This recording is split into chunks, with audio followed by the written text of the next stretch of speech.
It would be on goes Bull. Speedball might yet win it here for Wolves. Flash in the shot. What a goal!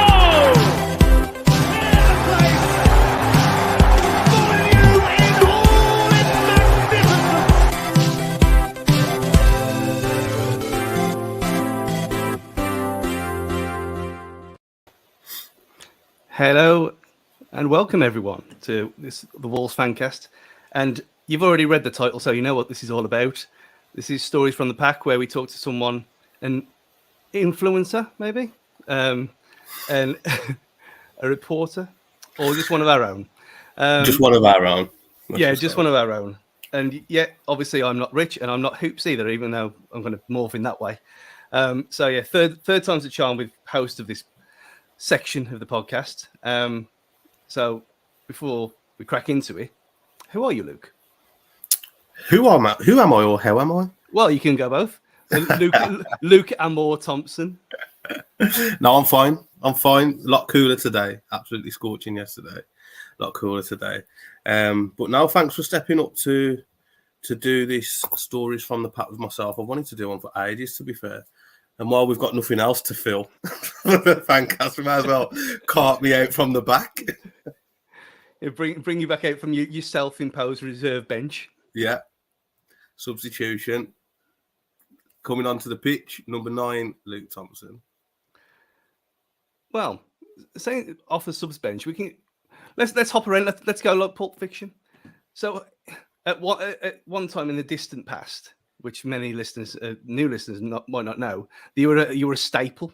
You were part of the every week. So how did that even come about? Because I don't think even I know about it. Basically, I was just working with Dave at Bromford Housing. We've just started talking about Wolves. Obviously, both being Wolves fans, we just started talking.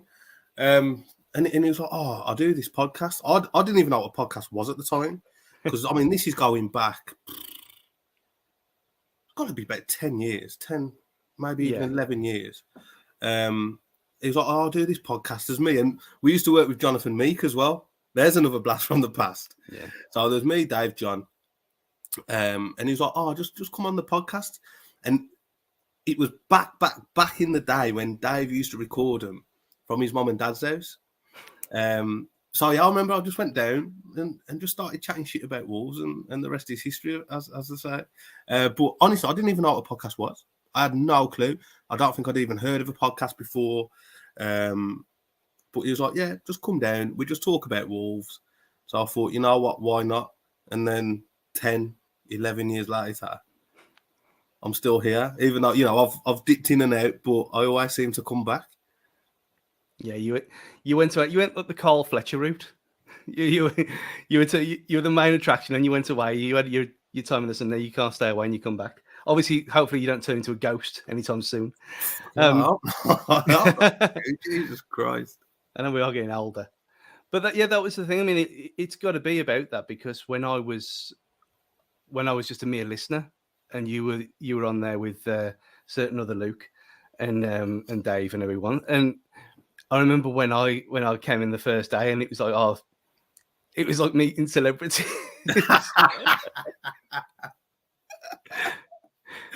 Oh God! Do you know what? But to be fair, you know, I've never really thought about it, because literally with the fancast, I've always just been the same. Like, I'll just turn up, I'll just say what I've got to say about the match, about Wolves, about whatever, and then go. But when you actually think about it, like, there are possibly 2, maybe 3 people who listen to the fancast every week.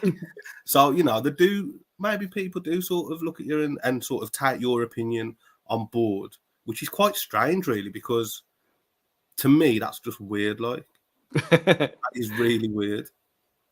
Yeah, I was going to say idols then, but I think that would be pushing it a bit too far. And I think that's been the best part of it all, that we're all very different people. I mean, when you look at, Rich has talked about this before, and me and him would never in a million years meet. I mean, me and you literally live down the street from each other, so we obviously would. But I think you get different people from different walks of life, and Wolves being the one thing that they agree to disagree on most of the time. And you do form this bond with people. It's really odd. It's really hard to describe. When you look at our group chat, and without the Fancast, with all due respect, I probably wouldn't speak to anybody off the Fancast. And I'm sure it's the other way around as well. Nobody would speak to me without the Fancast, because we are all so different. But I do think that's good as well, because if it was all the same, it would be boring. You know, now I know what a podcast is 10 years later. You do get some of these podcasts and people try and act like they're best friends and this, that, and the other. And, you know, that they're scared to have a clash of opinions, which to me is boring. Mm-hmm. Like, you have to have that difference of opinion. I mean, on a daily basis, there's an argument popping off in the Fancast group because we're just so different. But that is life. That is life, and that's how it should be. You know, and over the years, I've received that much abuse for my opinion because people don't agree with it. But if everyone did agree with my opinion and what I said about Wolves, then it would just be boring. It would be boring, you know. And we all look at Wolves in a different light, don't we? In a different way. We've all got our own views, experiences. So we are going to view things completely different to other people. So, but I think that is what's good about the Fancast. You know, there's a lot of people out there with their opinion about the Fancast in a negative way. But for me, it is the beauty of the difference of opinions. Like, I've learned so much of people from the Fancast, but not just about Wolves, though, in life as well. Like, there's some really intelligent guys there, and it's quite eye-opening, to be fair. And it's good. It's good, you know. To be fair, I mean, I'm glad that Dave asked me to come on. You know, there was times back in the day I used to be like, "Fuck this." I'm allowed to swear on this. Do you know what? I won't swear. As if you don't know. It's not good. But like, I used to think, oh, my mates are going to take the mick out of me. Podcasts are for geeks, they're for nerds, they're for this, they're for that, they're for the other. And I used to get quite embarrassed, to be fair, to come on. I'm not going to lie. I did used to get quite embarrassed. Like, nah, man, the lads are going to rip me for being on a podcast, like. But, you know, it's been good. It's been a good journey. It has been a really good journey. And I never even realised it was 10 years until we just started talking. It's because it's just gone like that. Yeah, well, I mean, on the Fancast badge itself, it says 2007 when Dave was doing it as his university project. So it's even longer now. I mean, we did the 10-year live show, which was a ridiculous success, to be honest. I think you were in one of your down periods then, as you were back on loan to domestication at that time. And yeah, so I mean, it's even longer than that when you think about it. I mean, I've been on since 8-9 years, and you'd already been doing it for longer than that. So, and you are right. I mean, and for whatever people say, and obviously you're listening to this, you're a fan of us anyway, and maybe not me. Maybe you've already turned off. But who knows? But it is right that we were kind of on our own for a long time. We're the only one, and now you've got 77 Club, and you've got Talking Wolves, and you've got everyone else, and everyone caters for their own thing. And yeah, we have a laugh about it on Twitter and whatever, and take the piss out of each other in the group chat and slag off certain people, and I'm sure they do the same to us. But the point is, it's for me, podcasts have. I mean, I was listening to, because I am that nerd that I know you were going to try and say it. You're just being nice, and you didn't want to say it because I've got the controls, so I can mute you whenever I want. But I was the target audience for this kind of stuff, and I listened to it back in the day, like I said, and I was a super fan, and I even listened to the episodes that I was on at one point. Listened to myself walking down the canal to work.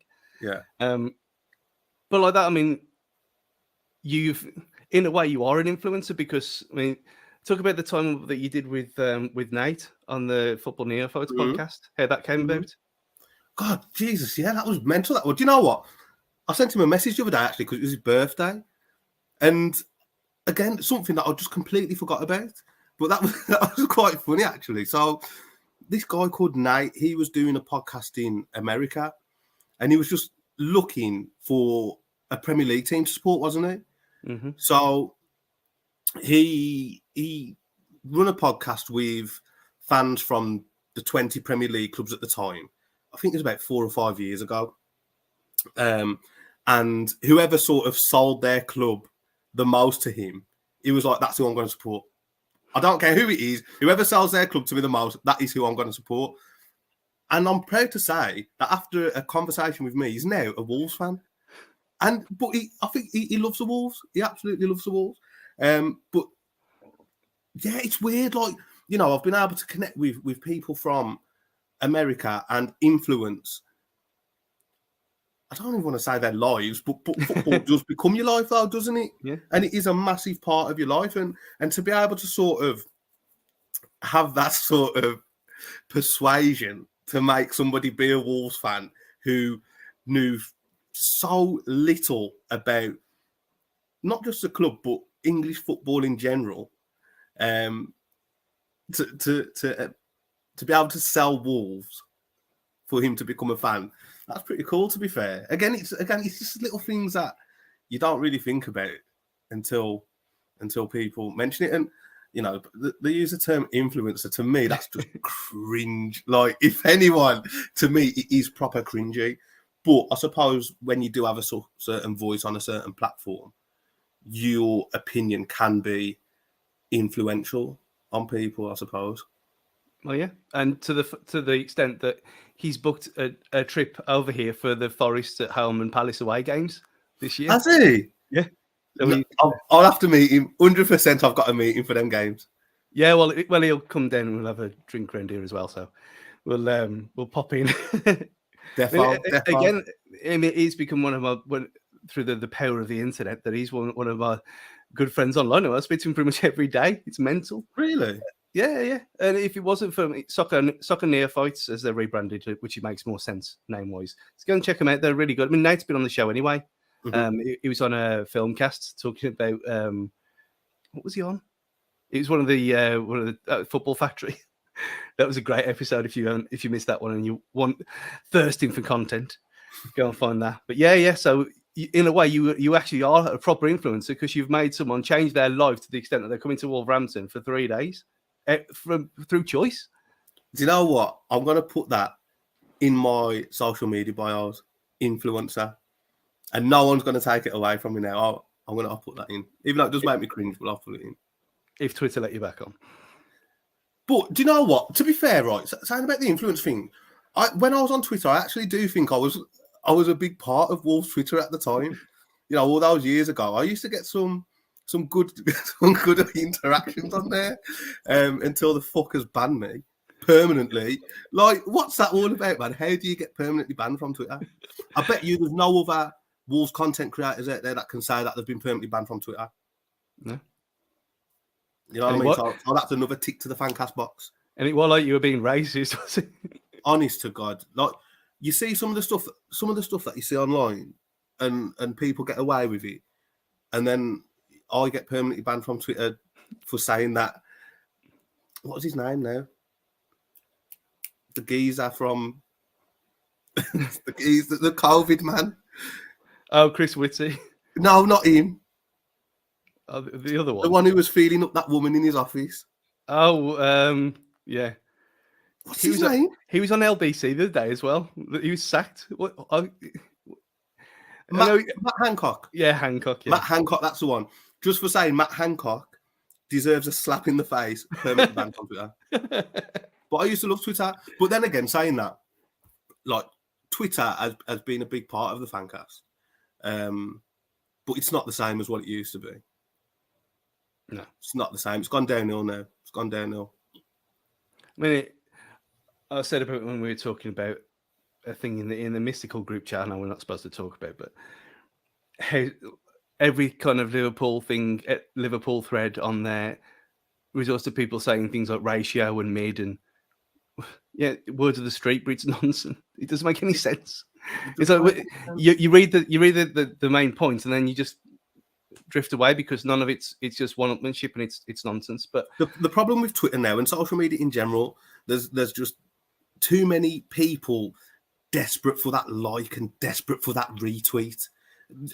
I firmly believe that there's people out there, Wolves fans out there, whatever, who don't even believe what they're typing, but they're just desperate for that retweet. completely desperate for it. Morning, HRH. Good. Welcome aboard, sir. And he knows exactly what he's doing, and he's good at it, to be fair. But talking about likes and influences, who influenced your choice to be a Wolves fan then back in the day? How did it come about? Just myself, really. You know, my dad, Albion fan. My stepdad, Albion fan. My uncle, Villa fan. My brothers, Albion fans. My sisters, I'll use the term fan lightly, but if there was to pick a team, they'd probably pick Albion. But, you know, where I grew up, everyone at school, well, I say everyone, but the majority of my friends growing up in Woodcross were Wolves fans. And when I started to like football, probably at the age of 6, it was just like, well, I live in Wolverhampton, so why would I support anyone else? I live in Wolverhampton. You know, if I get the bus into town, I can see the Molineux. Wolves is my team. And that was pretty much it. Like, my dad, my first ever game of football, funnily enough, was an Albion game. My dad took me to West Brom v Exeter in about 1993 or something like that. But I was already Wolves, and nothing was going to change it. So, like I said, most of my mates at school was Wolves fans. Most of my mates, when I used to play out in the street, Wolves fans. So, lived in Wolverhampton. It just made perfect sense. You know, because I don't think at the time I started liking football, even though I would be like, yeah, I'm a Wolves fan, I don't actually think I knew any Wolves players at that time. At the age of like 6, I just knew the club. But again, apart from sort of my surroundings, I don't think there's one thing like I can't say, oh, I support Wolves because my granddad did, or oh, I support Wolves because I like the colour of the shirt, or I've seen them on the telly and they won 3-0. It's just literally my environment. Like, people say Wolves is in your blood, like it literally is in my blood. It's got to be. It's got to be, you know, because it would be so easy for me just to say, oh, do you know what? My dad supports Albion. I'm going to go support Albion. Or at the time, Man U are the best team in the country. I'm just going to support Man United. But now, Wolves. Live in Wolves. Support Wolves. Simple. Yeah. Perfect answer. And I didn't know that either. But your wretched family history. Not many people do, mate. Not many people do. Thousands of people now. No. Well, I don't know, mate. Hundreds. Dozens. Well, we can see the analytics. You can't. I mean, it's a good job you're not on Twitter, because the barrage that's coming your way. I mean, I had enough for saying my dad was a Man United fan, and I could have chosen them in the 90s. Yeah, I could have actually had a reason for enjoying myself, but no, it's Wolves. It's in your blood. You can't escape it, and we sign up for this torture. So when was your first Wolves game then? Since your first football game was at Albion? My first Wolves game was actually a reserve game against Stoke City on I can't remember. I know it was a midweek game. I know it was freezing cold. I know it was dark. And I know we drew 0-0. And I know I got to the game in a Ford Fiesta. That's about all I remember. But yeah, Wolves reserves 0, Stoke City reserves 0. Probably would have been around 1994. I think. I couldn't even tell you who played in the game, but it was a terrible game of football, absolutely terrible. But my first sort of proper game was Grimsby at home in 1995. We won 4-1. Bully got a brace. Don Goodman got a brace. The sun was shining. Beautiful day. I was sat in the John Island at the time, the John Island Lower, close to the halfway line, but more towards the North Bank. And I was about 7 or 8 rows in. And to be fair, even though 95, nearly 30 years ago, I can still remember it so vividly. It was my uncle that took me, the Villa fan, so that's my mum's dad. My mum's dad. We're not Albion fans. Well, that's my mum's brother. He's a Villa fan, but he took me to the game. And I still remember to this day, we got the bus up there, jumped off the bus, and we went into William Hill, which is by, do you remember the one that's by the Wolverhampton Hounds office? Mm-hmm. Sort of on the corner opposite the Greggs. I don't think it's there anymore. But I remember we went into William Hill, and he was like, do you want to have a bet on the game? And I said, yeah, I want Tony Daly to score first. And I can still remember him turning around to me and saying, Tony Daly, like, it's rubbish. But the game before, we played, I think we might have played Derby County, and Tony Daly scored, and it was probably his only ever goal for Wolves. But as a child, I remember saying, well, Tony Daly's come from Villa, you know, they're a bigger club than us. He's played for England, you know, who else has played for England in this squad? Like, probably nobody. I want Tony Daly to score first. And then obviously walking into the ground for the first time, actually no, not for the first time, but the first time sort of full. Like, it's something that I reckon every Wolves fan remembers, that first time, sort of coming out the concourse and the ground just sort of opening up to you. It's just beautiful. It's beautiful.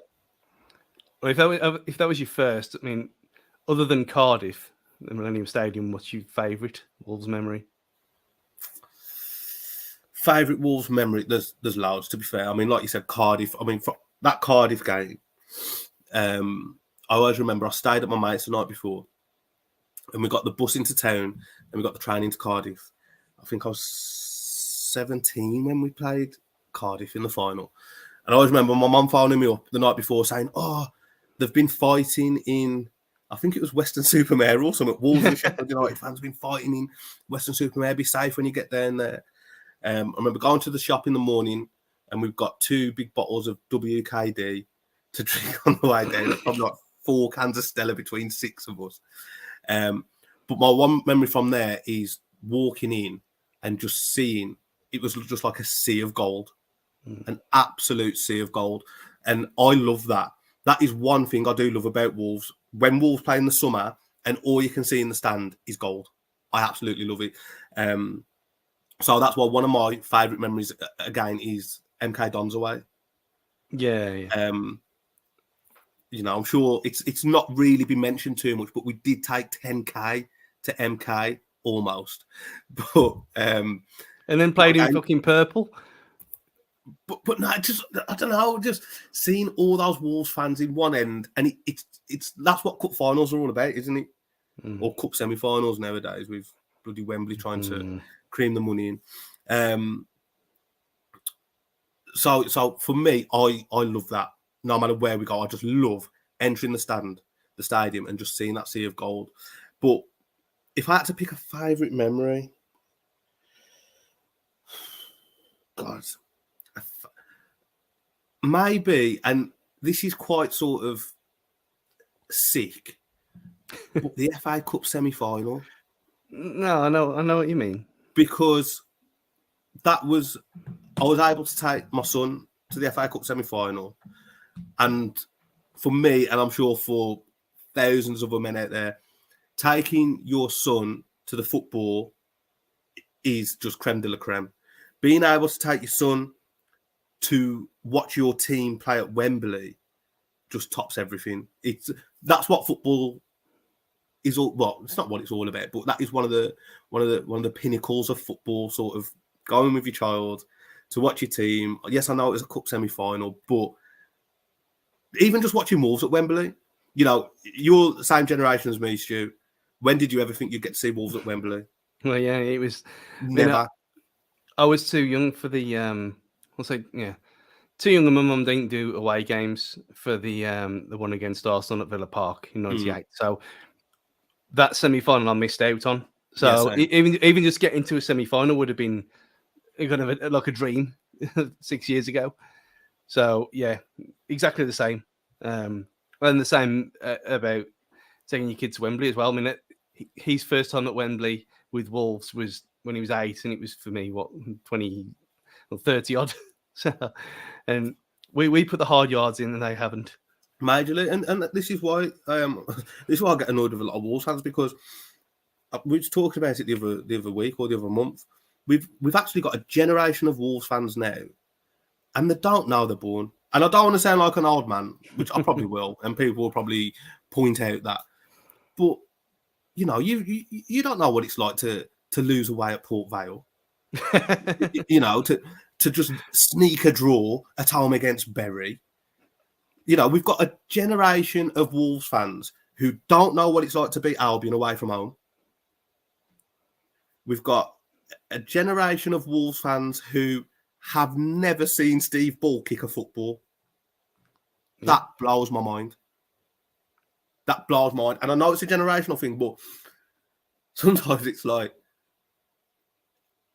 how can you talk to me about Wolves when you've never seen us beat the shit away and you've never seen Steve Ball kick a ball? It's crazy. It blows my mind. Like, but I think we're very, very lucky now, because when you go back over the 90s, imagine how Wolves fans now would have coped in the 90s. Imagine if everyone was desperate for a like and a retweet in the 90s, how toxic Twitter would be. What was that season when we lost at home to Bradford on the last day of the season and we missed out on the playoffs? And I think a win might have put us in. Yeah. When Graham Taylor left and we finished 20th in the championship and we stayed up on the last day of the season. When every single season we was the favourites to get promoted, and Jack Hayward would chuck a couple of £1 million at the squad, and we'd all get excited to finish 9th. You know what I mean? How many times we've been let down? Like, as frustrating as Wolves can be now, they don't let us down like they used to. No, it's not even close. It is not even close. When you say that, I mean, again, another plug for a different podcast, the Wolf Whistle podcast. Jason's a good job over there. And he had Ryan Lester on doing his best Wolves 11 pre-Fosun. And you look at, he was reading them off, and I was listening to it this morning, and you look at that team, and yeah, it's spanning 3 generations just about, but you got Matt Murray, Keith Curl, Dean Richards, Lescott, Dennis Irwin, Steve Froggatt as wing-backs, Paul Ince, Jeff Thomas, Robbie Keane, Stephen Fletcher, and Bully. And you think the players that we've had, most of them are from the 90s, and every single time it was a disgrace. Every year. Every single year. Without fail. Like, one of my lowest lows as a Wolves fan, and I'll admit it, I cried. Cried at the football. Cried in the stand. You know, yeah, it's embarrassing. But I was about 8, but still, it's embarrassing. But when we lost to Palace in the playoff semis, did we lose 3-1 away and then won 2-1 at home? Yeah, and it 4-3 on aggregate. But that was the season when I thought, this is it, we're doing it. We had the iconic shirt with the Wolves head on.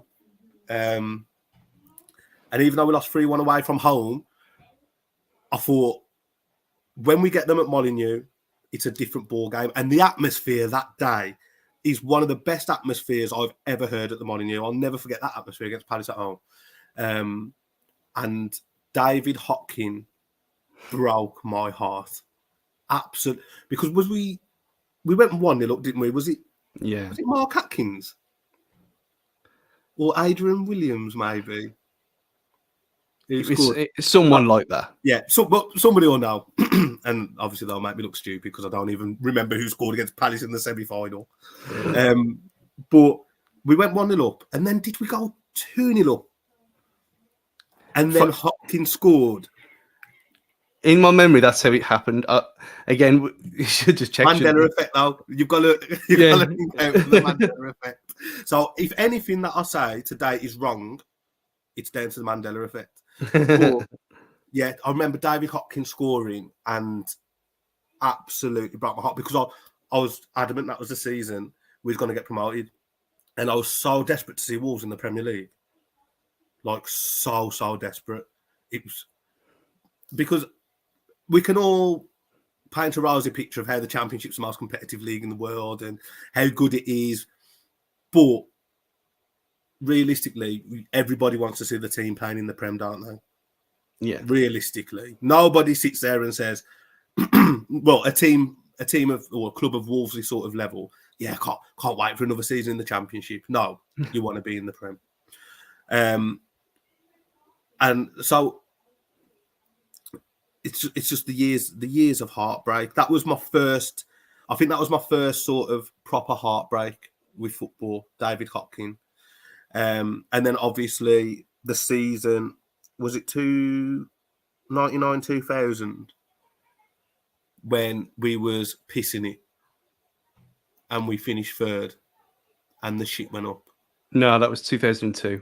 Was it 2002? Yeah. So again, that's another season that broke my heart. Absolutely destroyed me, because sort of around January, February time, it was I was preparing myself for my club to be a Premier League club. And, it's not something that I like to admit too much. But do you know, if it was somebody like Nottingham Forest or Cardiff or Ipswich Town, it would have softened the blow so much. Mm-hmm. But the fact that it was West Brom, and how many points did they say was in front of them? 14? Or 11? It was never... So it doesn't really count. Yeah, it was 10, but 11 with goal difference, effectively. That was another heartbreak, pure heartbreak. And I think when that happened, that season was I thought, we're never going to do it. I'm never, ever going to get to see Wolves play in the Premier League in my lifetime. It just felt like it was never going to happen. If I I think I've been following Wolves maybe 6 or 7 seasons then, but I just thought it's never, ever going to happen. And when that's happening to you against your local rivals as well, it does make you think that way. And was that the season we lost to Norwich in the playoffs? And I'm sure we were 3-1 down in the first leg of that as well. Yeah. And, it's just like, we're never going to do it. When you lose 3 playoff semi-finals in the space of 7 or 8 years, yeah, it's like it's cursed. And just for the live updates, it was 1-1, and we came back to make it 2-1. So it was Mandela affected. It was Mark Atkins on 30, Hopkins 66, and Adi Williams 85. So with 5 minutes left, challenging, pushing for a goal to equal. I mean, the most amazing thing is that there was only 26,500 there. Really? Yeah, according to this, 26,403. So what did it hold at the time? Was it 27.5? 28,525. And I presume they would have had they had the bottom of the ball. Yeah. Rather than unless the segregation wouldn't have been enough, unless there was some at the bottom as well. I can't remember. The atmosphere for that was, there's only the Man United Cup game a few years ago that's come close to that game. Yeah, electric. Palace. Absolutely electric. And that's one thing that I love about Wolves. Like, we are actually a proper club, because there's some shit clubs out there, but we are a proper club. And there's only a few proper clubs out there, and we're one of them. Not Leeds. No, right. So with Leeds are a proper club. They're just not as big as what they think they are. And that's just a fact. They're not even in the top 20 clubs in the country, but that's a debate for another podcast. But one thing, and this isn't me being biased at all, but when Wolves fans are on it, there's not many fans in the country that top us. No. There really isn't. And I think that's part of what gets you about being a Wolves fan and keeps you in, like the passion of the fans and the atmosphere and the humour as well. We've all been to a Wolves game and we've seen or heard something which is just both utterly ridiculous and absolutely hilarious at the same time. I mean, when you have, the whole thing that Jody Craddock had to suffer. I mean, he had to suffer being chanted that he was shite over and over again every week for about 7 years, and that's being nice to the guy. Yeah. No one else does that. There's a certain humour amongst Wolves fans that other clubs you just wouldn't get. Yeah. You wouldn't even come close. So I do think our fans are up there, really up there. Like, I mean, we're recording this just as we're about to play a couple of games in Benidorm. So by the time this is released, I think there'll be a couple of videos floating about the internet that back up that claim. Yeah, and a few missing posters as well. Before we go, we'll have a quick break before we go on to players, because I'm guessing that we could be here for another. Well, we could be here for another hour, just talking about individual players. But so give yourself a chance to breathe, and we'll be back in a second. Hi, it's Richard from Wolves Fancast here. Just interrupting today's show before we get back to some questionable opinions and opinionated questions to talk to you a little bit about our sponsors, Pixel Yeti Media. They are a design agency that put you and your business first, from web design, logo and branding design and marketing. If you have any marketing needs, get in touch with them to find out how they can help you get it right. They are over at pixelyetimedia.com. Now let's get back to a show where we can give you some really forced wordplay, niche cultural references, and maybe even a bit of football talk. So talking about Jody Craddock before the break, he still has more goals and assists than Adama Traore. Just putting that out there. So on taking away your weird obsession with Traore, who is your favourite Wolves player of all time, other than Bully? Do you know what? I know you asked me to think about this before we started. This is why. But I haven't thought about it. There's so many. I mean, obviously you've got Robbie Keane for the element of he was produced at Wolves, come through our academy, and then went on to be so great.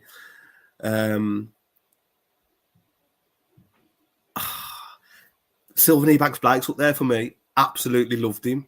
Absolutely loved Seb because he was just a natural goal scorer. He was like Defoe light, and I love Defoe. He was like Defoe light. Sacco again, absolutely love Sacco. Lescott, Mickey Stell, Andy Thompson. I quite like Alex Ray, Colin Cameron. That was decent. But if I had to pick one, so I've got to pick one. My favourite ever Wolves player, just one. Just one. It can be Bully if you want to cheat. Nah, man. Forget Steve Ball. You know what I'm going to go for? It's a bit left field. Bakary Sacco. I just loved him. I just absolutely loved him. I know he's not the best player we've ever had, but it was sort of at a time where I felt like we hadn't had that little bit of trickery, that little bit of, as Thierry Henry would say, je ne sais quoi, for such a long time. And I just felt like he was the first player in a while that got bums off seats. You know, when he got the ball, like, it felt like electric was about to be produced. And I think one thing that Sacco doesn't get enough credit for is his loyalty to the club. Mm-hmm. Because when we went down to League One, he was comfortably a Premier League player. And he could have, and to be fair, he probably should have left us, but he didn't. He stuck around. So I think he deserves a lot of props for that. So, yeah, you know what? I'll go with Sacco. Yeah, that's a fine choice. And he did. I mean, there was the things about Forest when he had chances to go there. And fair enough, he had, what was it? He missed a couple of games in 2 different transfer windows for his head not being right, which is, again, we can talk about heads gone. We mentioned him earlier. There's a right and wrong way to do these things. And yeah, he should never, ever have been in League One. I mean, we shouldn't have been in League One as a club, let alone Bakary Sacco. But yeah, you can't fault his application to that league when he was obviously way ahead of what was on the pitch ahead of him and in front of him. He could have strolled around being the big I am, but he knuckled down and he took the tackles. And yeah, I think that's a solid choice, actually. And especially with how the modern day footballer is as well. You know, I think the assumption was that he would just sort of down tools and just be like, you know what, I'll pick up my money. If the ball's around me, I might do something, but, you know, I'm not going to graft for it. But he did, man. He grafted for it. But again, like Ebanks-Blake, his goals were invaluable for us as a club. And I think he was quite harshly done by when we got to the Prem. Mm. But I do still sort of understand why he didn't get as many opportunities as he did. Because even though he's a great goal scorer, could he have bridged that gap between Championship and Prem? I suppose we'll never know.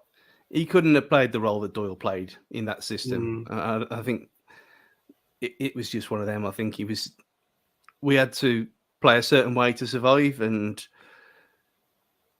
he was just the fall guy, unfortunately. And that's what we're talking about. Fall Guys, not the excellent free-to-play game which we should all have on Xbox and PlayStation. Actually, Fall Guys is a really good game. You should try. I've never even heard of it. It's like little animated bean men, crossed with like Total Wipeout, and so you have like you have like 100 people start, like free to play multiplayer. You have 100 people start, and you control on this one thing, and you just got to run to the end of the level, and then like people fall off the side and get eliminated, and then it goes down to one, and the one at the end is crowned champion.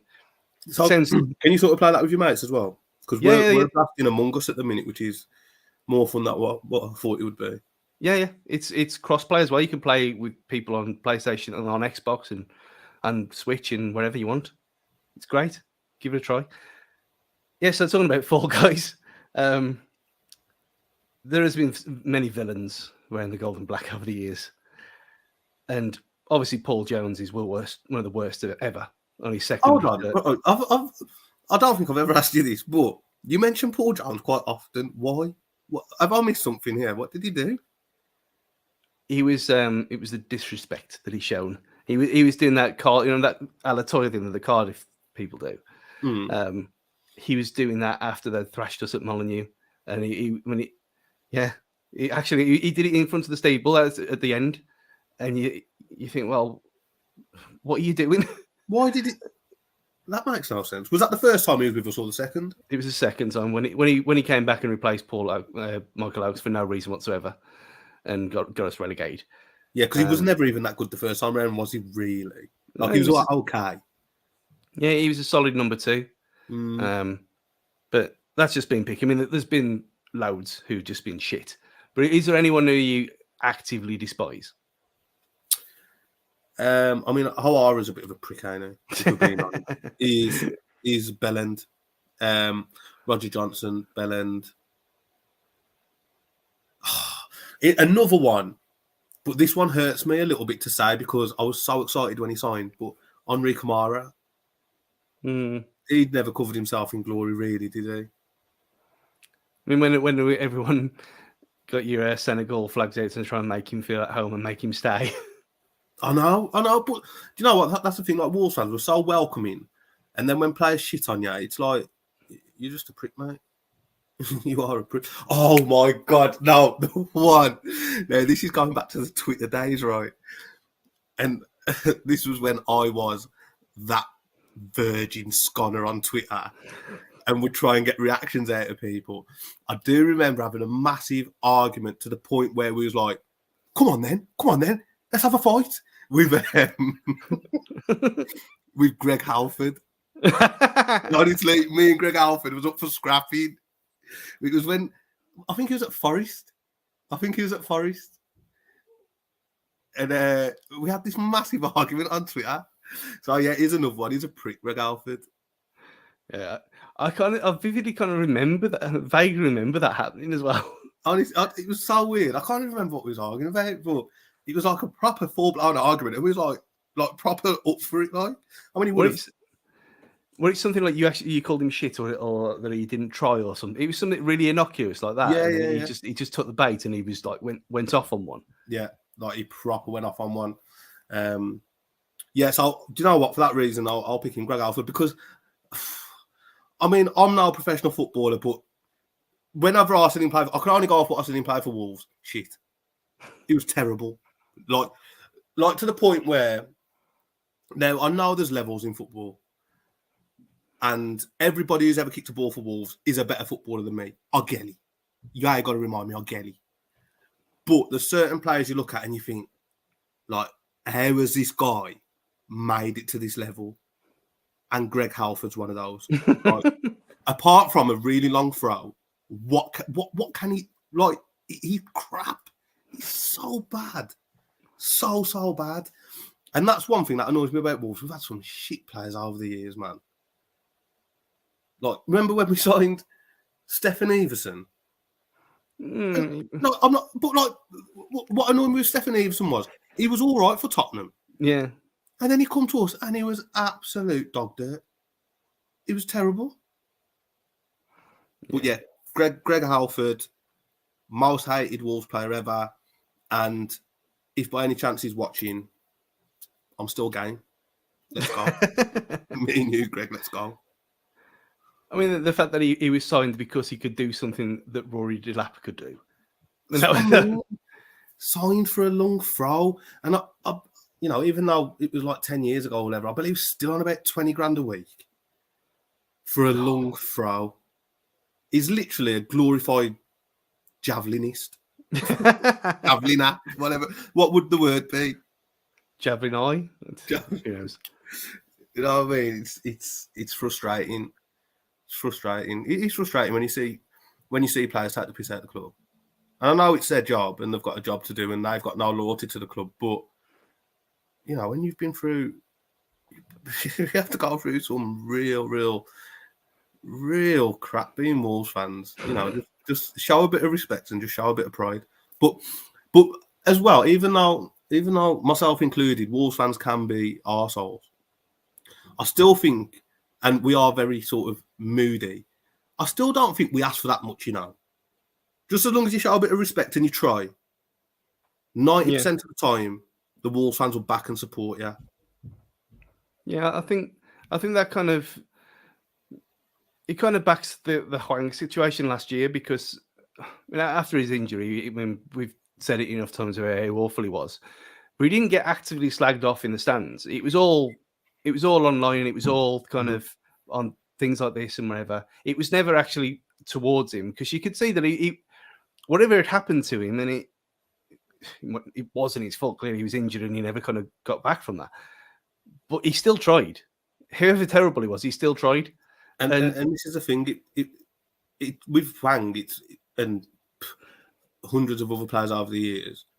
When it's your technique that's letting you down and not your attitude, it's a different kettle of fish, isn't it? Yeah. Now, if he was absolutely amazing, like, okay, here's a good example. Again, I'll probably get pelters for this, but a player who I actually thought was half decent, but his attitude was absolutely terrible, was Van der Parra. Still got paid. But, you know, and he got abused from the Wolves fans, and rightly so, because his attitude was just terrible. But technically, I thought he was a good player. I thought he was half decent. Yeah. And he was never going to come back from that tweet, was it? Or No. Press release. I mean, you can't be saying things like that. Yeah, I think that is one good thing about the whole no dickheads policy that we've had for the last in the Thompson era, that we don't have these people anymore. That even if they're not good enough, they get shipped out and they go somewhere else and they get treated with respect, and that's kind of all you ask for, really. Talking about treated with respect and technique and stuff, they kind of, to round it off, since you've stepped back from the Fancast front line, so you want to tell the good people at home what you've been doing with your time in the meantime. Yeah, so basically I'll just step back just for football reasons. Like, my lad started playing football, so, you know, with his training and whatnot several times a week in games, I just didn't have time for the podcast, and I just never felt it was fair to sort of still try and stay at the forefront of the podcast when I couldn't commit any time to it. And then obviously I've started coaching myself as well. Give it a plug. Yeah, so I've started coaching. You know, I've set up my own football club, AFC Wolves. You know, who'd have thought I would have come up with that name? So yeah, I've started up my own football club just for the kids of the city, just to get involved in football and have that opportunity to play. You know, from there, I've sort of been doing one-to-one coaching, private tuition, all that sort of stuff. And I'll be honest with you, I absolutely love it.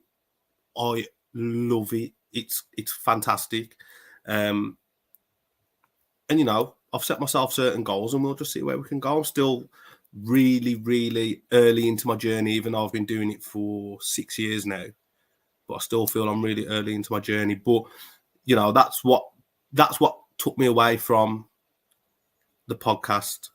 That's what took me away from Wolves as well, to a degree. Because even though I've got a season ticket, you know, I don't go every week because I'm at football myself. But it's a sacrifice I'm willing to make it. You know, I love Wolves, and I know there's Wolves fans out there like, well, if you don't go home and away, and if you don't go and watch us play real, and when we take our under 18s, you are a proper fan. But no one can tell me that I am a proper fan, and so I ain't bothered because I know I'm a proper fan. So it makes no odds to me. But yeah, so that's what I've been doing. So who knows? Maybe one day I'll be managing myself, Stu, and I'll be the one getting abused. No, I'm joking. Then we can slag you off and put all your clips of your past endeavours on here. But this is why I could never work in professional football because I'd be ruined. From all my opinions over the years, I'd be ruined because people can't take honesty nowadays, mate. I think that's the thing that we voluntarily got a digital footprint that everyone can find and just find anything and clip it out and do whatever they want to us. David Evans has got me by the bollocks, mate, because he has cut that much out from stuff I've said over the years. Like, to be fair, I need to show Dave a bit more respect because he honestly, there's that many like players, managers, coaches, fans that I've absolutely slaughtered. But to be fair to Dave, I did used to say, keep it in, don't bother me. But he would cut it out, so... Yeah, I think you were the reason why we had to go for the explicit rating in the first place in the early days. So you've got examples of you coaching and stuff on your Instagram, ain't you? So put that out there if you want. Yeah, so if you just go at matchfit.training, you'll see some videos of my coaching and whatnot. AFC Wolves Development Centre as well. Find us on Facebook, find us on Instagram. If you're looking for any one-to-one coaching, 2-to-1, 3-to-1, 4-to-1, small group sessions, if you're looking for soccer schools, if you're looking to get yourself in football, if you're looking to get your child into football, your niece, your nephew, your brother, your sister, your auntie, your uncle, whoever, just hit me up, man. I've got a couple of contacts. I can get people involved in grassroots football. Also, I'm working on another project as well, but it's over the dark side, so I'll try not to talk about it too much. But a little project at Albury United. We're going to be in West Midlands Regional League Division 2 next season. But the ambitions are high. And that's all I'm going to say on that for now. The ambitions are high. So just keep your eyes out for Albury United. And hopefully, in the not too distant future, you might see us in the FA Cup tie or two. Superb. And I think I'll be doing it a disservice to the OG fans to ask the burning question. When is the FIFA Beast going to start streaming on Twitch? Well, I did actually download FIFA 22 yesterday. I haven't even played FIFA 22. No, it's free. No, it's yeah. I think it was free on the iPlay. I thought, yeah, I'll have that. But I've had to retire. I'm 36 now, Stu. I can't. If I go around calling myself a FIFA 36, mate, come on. I have to retire that. You know how close? I mean, for the audio listeners, we've got story SFTP Luke Thompson on the graphic. I was so close to putting FIFA Beast in the middle. Do you know what? It's actually really embarrassing that I actually tried to make that a thing. It's better than the Zelly Ishmael comedy. Let's be honest. Yeah, let's be honest. It is. But one thing that I have done, I've been playing a lot of Football Manager lately. Well, I've always played a lot of Football Manager. I'm obsessed with it. And I see somebody who does another Wolves podcast and actually coaches at the club, AFC Wolves. So I'm not going to go into him too hard, but I feel like I'm going to call him out on Football Manager and just absolutely wipe the floor with him. And this is why we need you back on Twitter. I know. One day, when has Elon Musk taken over Twitter yet? No, he's dropped out. He's screwed again. When Twitter gets taken over, watch out for the returns of me and Donald Trump. together, talking about COVID. We're going to come out like the Legion of Doom. Donald Trump going to come back on Twitter like the Legion of Doom. There's your Photoshop opportunity, people. Do your worst. And on that bombshell, prediction for the season as of the 20th of July, 2022. I mean, we've got half a striker at the minute, so I was struggling. But I always try and start the season optimistic. We will finish 9th. We'll get to the League Cup quarter-final because we'll have a favourable draw.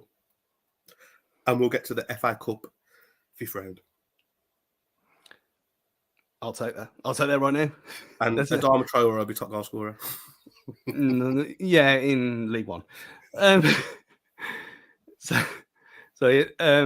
Thanks everyone for listening to this. I mean, he had to get in there. I mean, come on. Some people are beyond help. Thanks to 90 Min for part of the 90 Minute Network and Sports Shop Kings Winford and all our usual friends. Stay tuned to Wolves Fancast. We'll have everything will all be back to normal soon. And you can harass us and have us in your ears twice a week, as is the way. So until next time, guys, enjoy yourselves and be kind. See you later. See you in a bit.